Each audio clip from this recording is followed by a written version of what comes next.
हो गया। हेलो दोस्तों, आज के इस वीडियो में हम लोग पूरक कोण का त्रिकोणमितीय अनुपात के बारे में जानने वाले हैं। और इस वीडियो में हम लोग इस चैप्टर से रिलेटेड थ्योरी क्या होता है, कौन फार्मूला किस तरह से डिराइव होता है, उसके बारे में जानने वाले हैं। तो चलिए वीडियो को स्टार्ट करते हैं। तो सबसे पहला टॉपिक होता है पूरक कोण। पूरक कोण क्या होता है कि वैसा दो कोण जिसका योग, जिसको जुड़ने पर 90 डिग्री हो जाए, उसी कोण को पूरक कोण कहा जाता है। तो अगर कोई कोण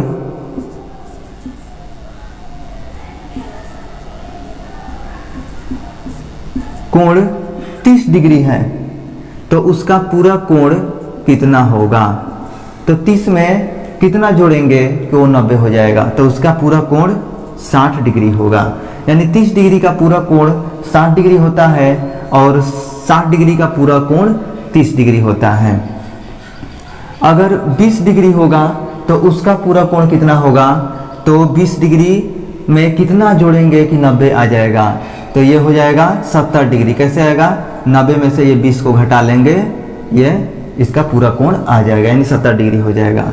उसी तरीक़ा से अगर 40 डिग्री पता होगा कोण और उसका पूरा कोण बताना होगा, तो हम क्या करेंगे कि 90 में से इस 40 को घटा लेंगे, वो उसका पूरा कोण हो जाएगा।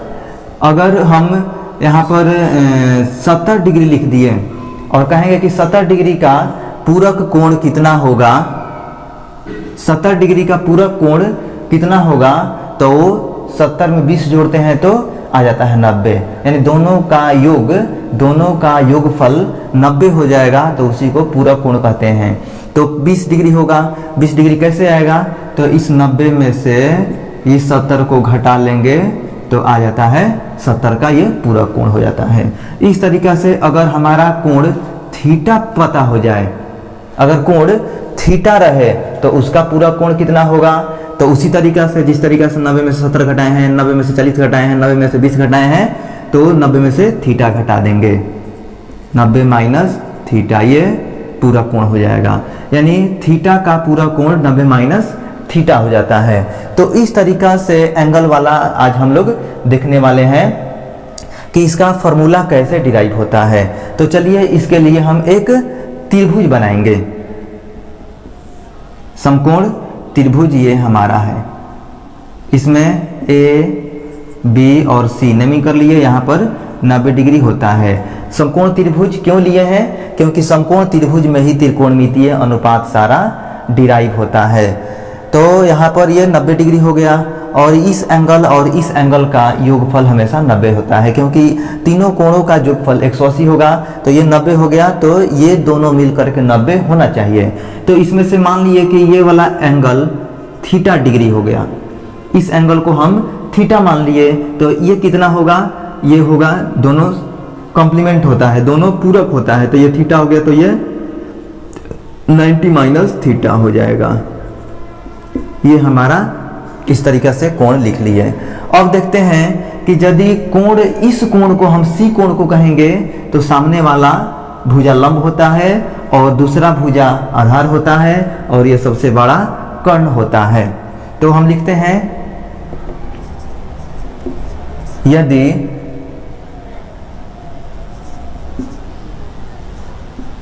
कोण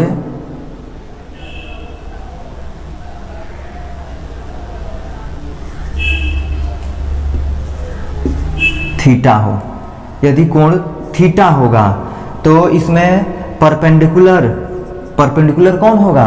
परपेंडिकुलर होगा इसके थीटा के सामने वाला भुजा, यानी ए बी परपेंडिकुलर हो जाएगा। और बेस कौन होगा? दूसरा बी सी बेस हो जाएगा, बेस हो जाएगा बी सी। और हाइपोटेनस यानी कर्ण कौन होगा? हाइपोटेनस हो जाएगा ए सी। इस तरीक़ा से हमारा परपेंडिकुलर, बेस और हाइपोटेनस डिफाइन हो जाता है।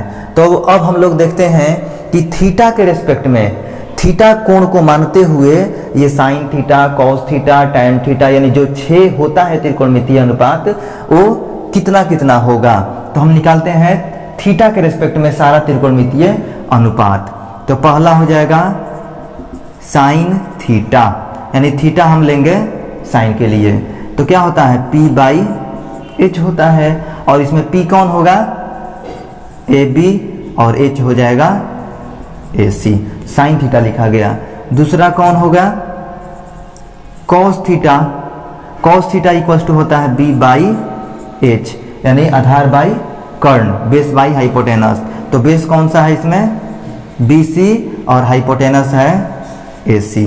तीसरा हो जाएगा टैन थीटा, यानी सारा हम लोग सारा त्रिकोणमितीय अनुपात थीटा के रिस्पेक्ट में लिखने वाले हैं। तो यहाँ पर थीटा हुआ तो साइन थीटा, थीटा हुआ तो कॉस थीटा, यहाँ पर थीटा हुआ तो टैन थीटा हुआ। तो टैन थीटा इक्वल टू होता है P बाई B, यानी P हमारा है AB और B हमारा है BC। उसी तरीका से फोर्थ हो जाएगा साइन का opposite cosec, cosec theta, cosec theta equal to H by P होता है, यानी AC बाई AB हो जाएगा। पांचवा हो जाएगा sec theta, sec theta equal to H by B होता है, H बाई B, यानी कर्ण बाई बेस।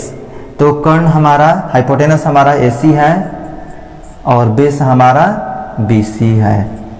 उसी तरीका से छठा हो जाएगा cot theta, cot theta equals to हो जाएगा, cot theta equals to B by P, और B हमारा BC है और P AB है। इस तरीका से थीटा के रिस्पेक्ट में हम सारा त्रिकोणमितीय अनुपात लिख लिए। अब यहाँ पर लिखेंगे 90 माइनस थीटा के रिस्पेक्ट में सारा त्रिकोणमितीय अनुपात। तो अब यहाँ पर लिखेंगे कि यदि हमारा कोण 90 माइनस थीटा लेंगे तब sine theta, cos theta, tan theta, cot theta, sec theta, cosec theta कितना हो जाएगा। तो भी देख लेते हैं डिराइव करके कि यदि कोण 90 माइनस थीटा लिया जाए, ये वाला कोण लिया जाए हो, तो इसके रिस्पेक्ट में, इस कोण के रिस्पेक्ट में अब कौन भुजा क्या कहलाएगा। तो इस सामने वाला कोण के सामने वाला भुजा जो होता है वो लंब कहलाता है, यानी हमारा BC अब लंब हो जाएगा और दूसरा भुजा आधार हो जाएगा, और ये सबसे बड़ा जो होता है वो कर्ण होता है। तो यहाँ पर अब इस कोण के रिस्पेक्ट में, इस कोण के तुलना में परपेंडिकुलर कौन होगा, तो परपेंडिकुलर इसके सामने वाला BC होगा। इस कोण के तुलना में बेस कौन होगा, तो ये वाला होगा, बेस AB हो जाएगा, और हाइपोटेनस सबसे बड़ा AC होगा। तो अब देखते हैं, ये तो हो गया। अब इस कोण के तुलना में साइन, कॉस, टैन सारा फाइंड करेंगे। तो पहला साइन और कोण होगा 90 माइनस थीटा, 90 माइनस थीटा, तो क्या होता है P बाई H होता है। कोई भी कोण होगा तो साइन तो डिफाइन होता है P बाई H पर, तो P हमारा कौन बना है BC, BC by H AC। दूसरा अब कर लेंगे cos थीटा, cos ये वाला कोण 90 माइनस थीटा, तो cos 90 माइनस थीटा क्या होता है B बाई H। B हमारा कौन है AB, और B हमारा AB है और H हमारा AC है। तो ये हो गया cos 90 माइनस थीटा। तीसरा हो जाएगा tan, और कितना एंगल 90 माइनस थीटा, तो tan 90 माइनस थीटा हो जाएगा P बाई B, यानी परपेंडिकुलर बाई बेस, और परपेंडिकुलर होता है इसमें BC बाई बेस AB। चौथा हो जाएगा कॉसेक, कॉसेक एंगल कितना 90 माइनस थीटा, हमेशा इसी एंगल पर लिखना है। तो क्या होगा H बाई P, H कितना है, H हमारा है AC, AC बाई P कितना है BC। और पांचवा हो जाएगा सेक, और एंगल कितना होगा 90 माइनस थीटा, तो हो जाएगा सेक थीटा इक्वल्स टू क्या होता है सेक 90, सेक एंगल रहेगा तो होता है H बाई B, एच हमारा कितना है, तो एच हमारा ए सी है और बी हमारा ए बी है। और छठा है कॉट एंगल 90 माइनस थीटा, तो ये होता है B by P, B A B है और पी बी सी है। तो इस तरीक़ा से हम दोनों एंगल पर त्रिकोणमितीय अनुपात लिख लिए। तो अब देखते हैं इसमें कि ए बी बाई ए सी यहाँ भी है और ए बी बाई ए सी यहाँ भी है, दोनों ए बी बाई ए सी दोनों है। तो यहाँ पर A B by A C cos 90 minus theta के equal, A B by A C का वैल्यू कॉस 90 माइनस थीटा है और यहाँ पर A B by A C sine theta है, यानी दोनों बराबर होगा।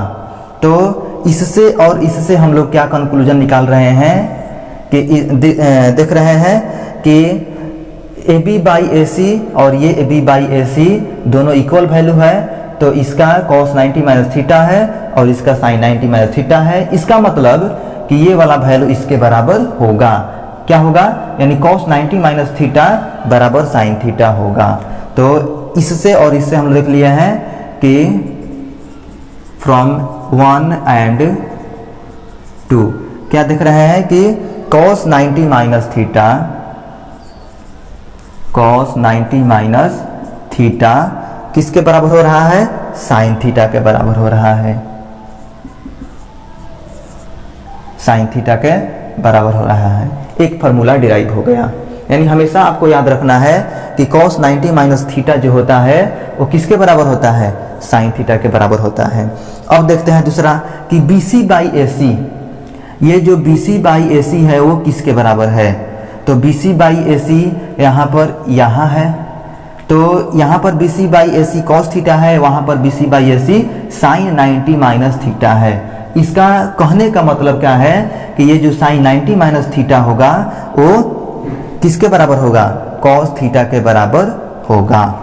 यानी दूसरा हमको फार्मूला क्या डिराइव हो गया कि sine 90 minus theta, sine 90 minus theta बराबर ये कॉस थीटा, बराबर कॉस थीटा। दो फार्मूला डिराइव हो गया।